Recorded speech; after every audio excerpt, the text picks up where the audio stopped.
Guys, we got a special treat for you today. If you look up the word perfection in a dictionary or the word Concours, C-O-N-C-O-U-R-S, Concours, with an S, it's a French word, so it's a little confusing, but you don't pronounce the S. Well, there'll be a picture of this bike right here. Concours means the bike is as good or better than brand new in every aspect. And the paint quality, the chrome, this is show quality chrome on every piece of chrome on this motorcycle. The paint has 7 coats of clear on it. All of the hardware is stainless steel or the original hardware that's been zinc plated. The engine runs, shifts, and carburetes better than it did brand new 50 years ago. This is a very, very rare Rockford Tora. It's the only one I've ever seen restored to this level, and I'll bet you $5,000 cash that the one you have or anybody you know isn't better than this. I'll let an independent person judge it. That's a take the glove off and let's go. I'm serious, man. I would bet anybody $5,000 cash. There's not a finer one of these anywhere on planet Earth. And if you have it, you know, that offer stands for 30 days. So, and the special treat I have for you is you're going to hear from the master craftsman, Bill Buckles. You guys have been telling me, hey, let's hear from Bill. So he's going to be on here with us and tell us his journey, 4-month journey, where he put hundreds of hours of labor into crafting this into this masterpiece it is, including 20 hours labor on this little piece right here. Why did it take 20 hours labor? Because it was decaying original rubber part, and he took it off and he had to basically repair it and craft it into its original condition and then make a mold and re-pour the mold. This guy makes his own parts. So this part was reproduced by Bill, and as were some of the other parts on it. He's a machinist. He has the best chrome shop in the country doing his chrome. He's a phenomenal painter. Let's give him a call. We're going to phone a friend and hear from him directly. This conversation is being recorded. I thought we would hear from the master himself on this restoration of the Tora by Rockford. It's a pretty spectacular piece. And I wanted to include your comments on a video here. So tell us a little bit about this bike. It was definitely a challenge to build it. We're a rare bike and a hard bike to find parts for. They do have a Rockford motor on them, or a Bridgestone motor on them. They were built, assembled, I should say, in Rockford, Illinois. They had a little one called the Chivy and a big one called the Taka. We have both of them here, all 3 of them, the whole set, thanks to you. Yeah, they're you and Roy. Unique bikes. The Rockford motors, or the Bridgestone motor. I keep saying Rockford. The Bridgestone motor is a pretty good motor. They have a lot of parts for them still, so it was easy to find the engine parts. It was just hard to find the body parts, I guess you would say, the rest of the bike. But some of the parts you actually manufactured for this, like some of the rubber parts, you actually make these, right? I reproduce them. I take the old ones, repair them or whatever, and make a mold, and then make new copies of them. And most of the rubber on all those 3 Rockford bikes were all reproduced because of that. You couldn't find them anymore. So I took the best I had and made a copy of them. Very few people on the planet Earth know how to do that. What's the chance of you coming to work for us here, Bill? Let's just cut right to the chase. I've been beating around the bush here. Any chance you coming to work with us? Man, I'm an old man now. Hell, you know, the young guys that work here, the 25, Devin, who doesn't mince words, said he felt like he's working in the old folks' home because we're all in our 60s. The Wizard's 63. Bill Kelly's 67. How old are you, Bill? I'm 67. You'll fit right in, brother. It would be the gray-haired crew. Yeah. Well, hell, a lot of these kids, how many 25-year-olds know how to make the rubber parts for their motorcycle exactly the way they looked when they came out of the box? 0. That's how many, Bill? 0. And you know what? You could teach these young bucks how to do this type of world-class Concours level restorations. It's pretty spectacular what you do. Well, thank you. I appreciate that. The whole bike is completely disassembled. I mean, I touch every piece on the bike. I paint it, polish it, sandblast it, bead blast it, whatever it takes. Chrome plating I have done on the side because don't do chrome. And I fabricate. I have the seats covers made if I can't find them. And those bikes, you couldn't find any of them, so they were all made from the old covers that were on it. I sent them to my upholsterer, and he makes new seat covers for me, and then sends me the covers, and I assemble them and make the new foam in them and put them back together. But yeah, they're fun. I like doing it.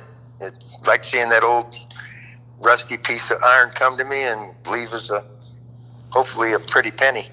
This one's, I bet you this bike, when they say Concours level, that means is good or sometimes better than factory fit and finish. I can't imagine the chroming or the paint was this nice when it came out of the box 50 years ago, was it? No, the chrome wasn't quite with the plating they do nowadays. And I go to a guy that does the 3-stage or whatever they call it, the 3 level of chroming. He has deep, and he has a mid level, and then he has show quality. So I always get the better quality chrome. So they sparkle. Then if you get the other stuff, you'll see pits in it, and he takes care of the pits and fills them in with, I believe, copper, and polishes them out until they look good. It's even the sprocket. It looks like something that belongs in the New England Motorcycle Museum. Wait, it is here. It's just unbelievable, brother. The chrome on the rims, the chrome on the engine cover. Every single piece of chrome on this was professionally redone to that show level. Every piece on it. They all go to the same guy sending boxes of stuff. Wow. You know, and I don't ask him how much. He knows, and he does it the way I like it. And he doesn't do rims for motorcycles because they don't like to polish them because it burns the holes in where the nipples go through them, and then they're responsible for a rim, and they don't want to be. So, are these brand new rims? No, those were rims that I had to send somewhere else. Oh, okay. They had chrome plated, and they had 3 levels of chrome too. And I said, buddy, I want these things to look like they're going to sit in a museum. And hey, it worked. That's called manifesting your future. And the bad thing is, the guy went out of business about 3 years ago now. What year did you do this one? That one was the Tora. That was probably about 8 years ago. Oh, wow. Yeah. It still looks as good. It actually looks better to me now. wait do you see the photos and the video of this thing, brother? It's and we'll have this video up tomorrow night. I'll send you the link when it's up. It is like too nice. It's almost too nice to ride, but I did ride it. A little 60cc rotary valve engine's got some kick to it. Yeah, they really do. They have a lot of pep. I was impressed, especially with the Chibi. That thing will flip you like a flapjack if you're not careful, man. If you drop the clutch on that thing, it's got some kick. It will. It'll launch. That front wheel comes right up on you. I said, wow, look at this thing. I couldn't believe the power because I've driven other little minis, and they don't have the power that thing does. I don't know if it's the gearing or what, but they launch. They launch really well. Bill, describe the paint process. It has this beautiful stylized R on the tank. That's for Rockford. Is that a decal? And if so, describe the process of what you did on the paint, because it looks absolutely beautiful. Well, they're done in stages depending on the color of it. Depends on what primer I put to it, and then I wet sand that all out, and I stripe it. And all the striping, or if there's striping on it, they get striped, and that's done with fine line tape. I don't put pinstripe on it. I put fine line tape on it, paint the blacker on it, and then I peel the tape off. And then eventually, as I build all the layers, and even with the decals, I'll take them and I make them into a stencil. And I paint the decal on, or not a decal, but I paint an image of the decal onto the tank, and then I put up to 6 to 7 layers of clear on top of that. So that's not the R is a painted decal. It should be a painted decal, yes, sir. Wow! And how many coats? How many coats clear? There's probably 6 or 7 on that, I would say. I'll bet the factory paint shop had 0 clear. Yeah. Well, they just shot a lacquer on them things, and if they shot that, or they do an enamel and they look like you painted them with a paint roller, they just weren't smooth and slick, and some people don't appreciate that, but most people like the shinier than it does if you look original. you know. The show quality chrome build, especially like on the handlebar mounts and the caps and the fork tubes, is really spectacular. And when you think about it, how many in the country were done to this level? I've been around a long time, brother, and I've been to Daytona 35 years in a row. I'm a member of ARMA. I go to all the vintage events. I've never seen one this nice ever. I don't know if another one exists this nice. Have you ever seen one like done to this level? I've looked at them, and I've never seen one that's done up the way I do it. I'll put it that way. They look great, they great paint jobs, but the chrome level, I try to get it better. I try to get it perfect. I don't want it to be pitted. I don't want old rust pits will stick out like a sore thumb if you got chrome. So I'll even work those pieces before I send them to the chromer. I'll fill them. I'll do a little brazing on them, put it on, and file it off, and sand it, and try and make the pits go away. And then I send it to him, and he critiques my work. And if he sees something that needs to be upgraded, he upgrades it and makes it even nicer. So you're looking at an incredible attention to detail that most people could only dream of doing this, and in large parts, and thanks to you for having the skill to do it and the attention to detail, and Roy for having an open checkbook policy on all his restorations, where he never asked a price on these until it was done. You'd give him an invoice. Am I correct?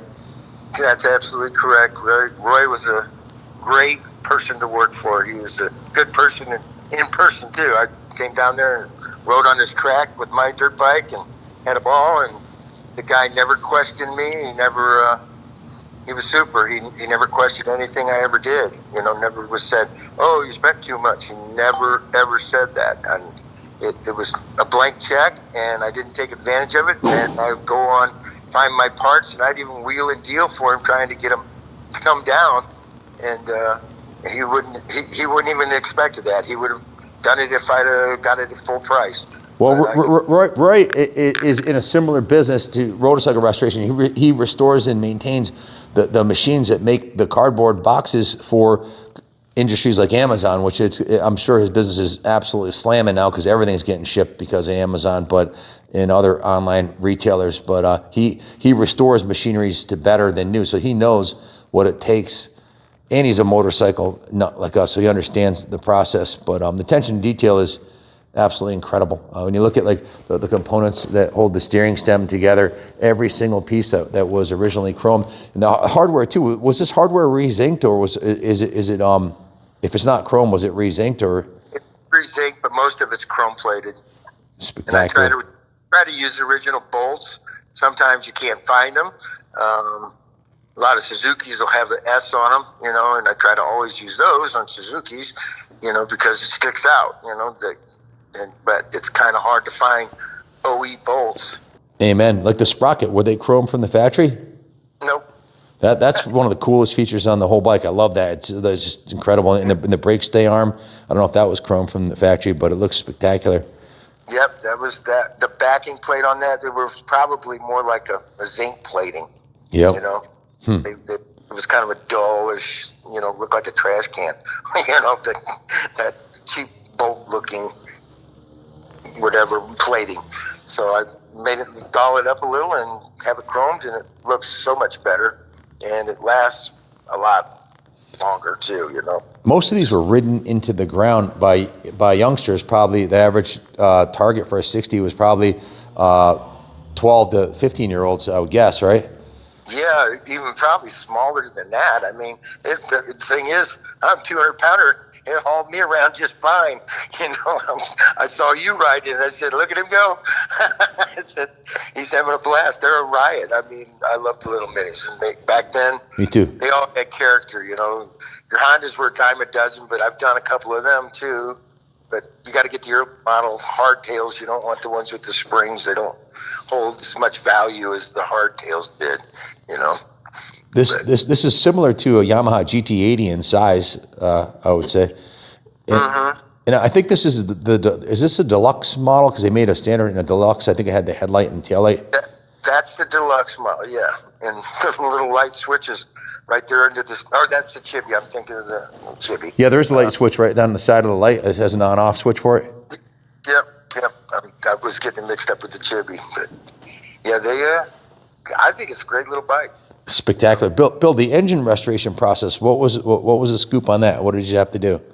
I take them down to the bare bones. I pull everything out of it. I replace any bearing, any seal in it, any gaskets. They're all brand new, all replaced, and reassemble. And look at all the transmission gears for any possible cracks or chips in the gears. And if there is, my motto is if in doubt, throw it out. You know, I live by that, you know, and We've inspected your work with the boroscope. The inside of these engines look like they just came out of the crate. I mean, they're, you know, spectacular work.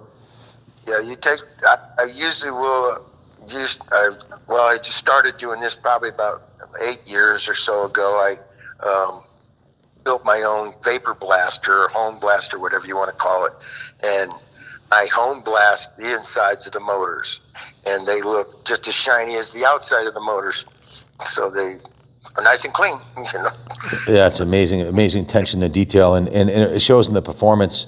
No vibration, clutch and trannies on point. The carburetion's perfect, and this is a really good performing 60cc Mini with the high performance intake setup it has on it and everything.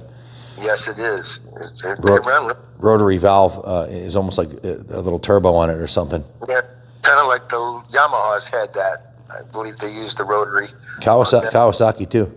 Or Kawasaki did too. Yeah. And I think even Suzuki did it, Yamaha and Kawasaki. They all had a rotary at some point, you know. What's the scoop on the shocks, Bill? They look beautiful. They completely come apart too. I take all the shocks apart, and I send the shocks to my chromer. If they're chrome, if they're not, I paint them, and they're painted with 2 good coats of black, and then I clear coat them with about 4 coats of clear. I sand each. I wait for the clear to dry after 2 coats and wet sand it out, and then apply another clear the next day on the shocks just to make them smooth and shiny. These are the chrome ones on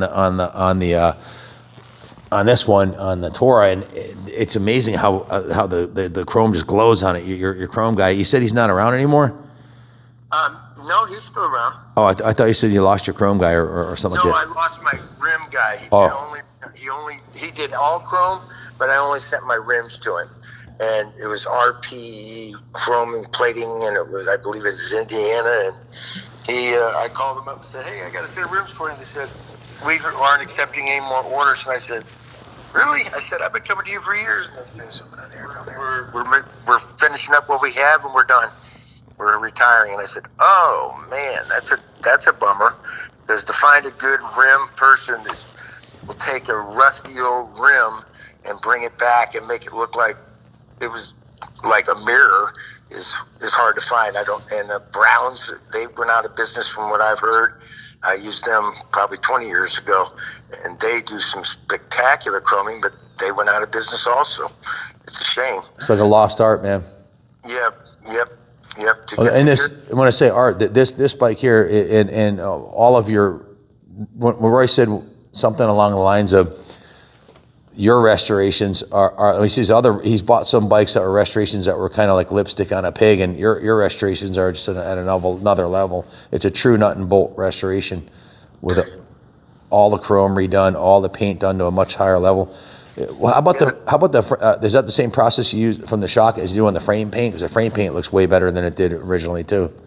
Oh yeah, I do the frames too. They get I sandblast them myself, and then I prime them immediately, and give them a good 2-3 coats of primer, and then I put it on my stand that I made. It's just an old engine stand that I adapted a end on it. I took the engine part of it off, and I made this little pipe that goes in there, and you can slide it in any motorcycle yoke. I've got 3 different sizes for bigger yokes, and it's kind of like the old handlebars were on a bicycle that has 2 wedges in there, and when you tighten up the nut, it wedges it in there, and I can spin them around, paint them upside down, sideways, any way I can do it, and it works fabulous. I used to hang them and paint them and wet sand them down after I put about 4 coats of clear on them. I wet sand them down and polish the frame. Some places you can't get power polisher in there, so you have to. I put this compound on a rag or a microfiber, and I buff it like you're buffing an old pair of shoes until it shines. Man, you should have a YouTube channel where you document your restorations. You'd have 1 million subscribers in about a year. Yeah, I'm looking at those shocks now in the video. They were completely disassembled. Those on that, and sent to the Croner. He did the springs for me, and he just does a great job. I can see they still have the red grease on them when you greased them when you put them back together.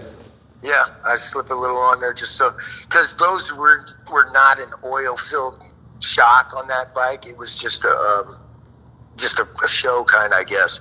I've been around a while around this scene, this bike scene, the classic bike scene, and I'm gonna hereby say this is the nicest Tora on planet Earth. If anybody wants to challenge me, I'll put up 5,000 cash to anybody who thinks that they would get more points on their Tora than this one in a show. Bring it on. That's the challenge. Just smack them in the face with a glove. Let's go. I don't want you to lose money now. No, seriously. I mean, there can't be a better one than this, can there? I don't know. I consider myself jaded because I'm surrounded by so many beautiful bikes come through here, and I go to all the bike shows, and I haven't taken a vacation in my adult life. One, I went on a cruise and I hated it, but every other vacation I've taken has been based on Daytona, Laconia, Americade, Sturgis, all the nationals, big motorcycle events and rallies. So and I go there and I study the motorcycles. I'm blessed that I'm this passionate about something, and I get great joy from it. So I look at, if I go to Daytona and there's 500,000 motorcycles, I try to look at every one of them, and that's every year. You can see that. You can feel that in the videos when you're presenting a bike. You can tell you have a definite desire or whatever. You just love it. You can tell it's in your blood. It is, and when I'm blessed with a motorcycle this nice, and I didn't have to do the work myself, it's pretty awesome. How long did you have this one? How long did it take to do it? Well, I'd say that bike probably took me about 3 to 4 months.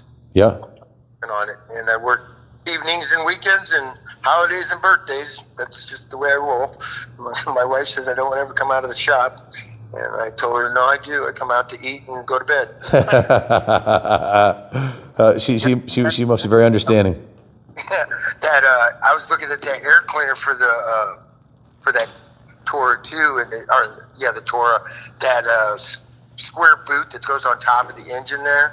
I had to reproduce that. That was all crushed and rotted, and I built it back up and filled it in and puttied and sanded and primered. Just in that boot, I'd say I probably got 20 hours, 15 to 20 hours. And then after you restore the original, what's next? Well, now it's as hard as a rock, so it's basically a piece of plastic looking. Still, if you squeeze it, you'll crumble it. You'll crack the paint off of it. And I have a certain paint that I use that makes it look like original rubber. And I spray it with that last, and then I make a casting of the part. And a couple hours later, or it takes about a day to make the mold. It takes 12 hours for each half of the mold to be cured, and then I pour my liquid in there, and 2 hours later it pops out looking like that part. It goes in liquid, comes out a couple hours, and it looks just like what you're seeing. It feels like an original brand new one too. And so basically you take the original, completely restore it, make a mold out of it, and then make the new piece. Correct. Yeah, we need a YouTube video of that. Yeah. Holy moly, that's incredible. I honestly don't know anybody else that does that. And I mean, if there is anybody else in the industry, and you're watching this video, put in the comments. But I don't know anybody who does that. Where'd you learn how to do that?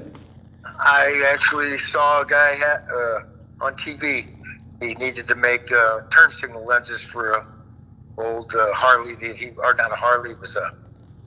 What was it? It was an old Suzuki street bike, and he had one good one out of the 4, and I watched him make a casting of it, and that's where I learned. I had to learn because there were parts you couldn't buy, but I had old ones that I could restore. Now I learned how to fix them on my own, but I copied this process for duplicating a part. So you did this Tora, the Chibi, and the Rockford. Did you do them one back to back to back? You did all three of them? Well, originally Roy sent me the Tora, or the Taka. I went to town and figured it out and got it all taken care of. And then I found a Tora, and then I found a Chibi for him. And as I went along, I found one, and he says, "Yeah, go ahead." So I bought the bike, and I fixed it, and sent that to him. And then the last one, I think, was the Chibi. So you said 4 months you worked on this thing? I probably worked on that for 3 to 4 months. So nights and weekends. What's a typical weekend? How many hours would you work on a weekend? I'm usually in the shop from 7 till 9, 10 o'clock at night. So that'd be 14, it'd be 28 hours on the weekend. So, and how many hours during the week? Oh, I'd say probably 3 to 4. So that'd be another 15. So that's 42 hours a week for Yep. But I'm also not working on it solid. I'm not sitting there constantly building on it. I may start working on something on another bike. I may be primering parts that night, and I'm primering bikes for 3 different motorcycles. Well, if it takes 20 hours to make this little part right here, and you look at the whole bike, and not to mention chasing parts down and sending stuff out to get chromed, I mean, it's easy to see that you have hundreds of hours of labor in this bike, I'm sure. Exactly. If you want perfection, it's never cheap, It would be difficult for us with the overhead we have here to do these kind of restorations because, with the insurance and the shop rates and everything, I mean, 42 hours, let's round it, you're at 42 hours. If we rounded it down to 40 hours, that would still be 500 hours labor on a bike, which is, with our current shop overhead, it's difficult for us to turn out a product this nice unless we had a client who was willing to pay. And I may spend hours just looking for a petcock or something like that, It has to be the right one, too. You have to get the right part, and that's the hard part. It's got to be even if you worked on 4 bikes in that period, which it would be impossible to turn out 4 in 4 months, or 3, it would still be hundreds of hours of labor, and at current shop rates, I mean, I don't know a shop in the country that charges less than $100 an hour, so you can't. I mean, if you're paying for rent and utilities and heat and overinsurance and insurance, a business can't stay in business, and that's why Roy was half kidding around when he said that you made $5 an hour on the restorations, even though there might have been thousands of dollars because how many hours. I didn't know I got a raise. I thought I was making $2 an hour. Well, you must be crazy like me. I actually worked here for 5 years and never took a penny, and spent $7.5 million creating this museum. So I know it's a toss-up. If I was making $2 an hour, I would have come out about $7 million ahead of the game. But I don't give a shit, man. I spent my life doing something I wasn't passionate about. Now my Christy and my daughter and my son, we all work here, and most of these guys are my friends. The old guys, I've known them forever, and we're having fun doing it. So you can't take it with you.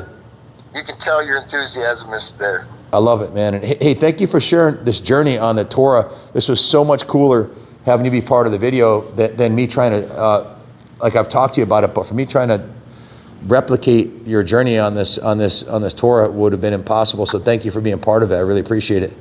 No problem at all. I've enjoyed every minute I've talked to you. Hey, man, I'm going to be calling you about the Penton Wassel pretty soon because I need to hear the skinny on that one. That's probably my favorite of the bunch, or one of my favorites on the podium out of the 93 bikes we bought from Roy. That one's just next level. That was it's all aluminum. It's the most polishing I've ever done in my life. It shines like a diamond. It really is. You can't imagine the polishing time that goes into them. It's just a fender on it. I may have spent a day on it. Well, hey, thanks a lot, man. I'm going to be calling you real soon, and I hope everybody watching enjoyed hearing it from you directly, and that's pretty cool. We're going to do this again. Well, it's nice talking to you too. Thanks again. God bless you. Happy holidays. You too. Thank you. Bye. Bye. How cool was that? You heard from the master craftsman himself. This guy can mold and make his own parts. He's a machinist. He makes parts. He remakes the rubber parts. And he's a world-class painter. Upholstery. He does it all, man. I've been around a long time, man. A guy like him would be worth a solid 6 figures every year for the company, because that type of craftsmanship doesn't really exist in one man. I mean, it's a one-man band, and he has the right connections to get the rest of it done. I hope you guys enjoyed that as much as I did. Whoops, if I drop it, I'll kill myself. Like, you know, you have to jump on a sword like I'm not worthy. I scratched the Tora. I have to kill myself. So anyways, thank you all for watching, and God bless America.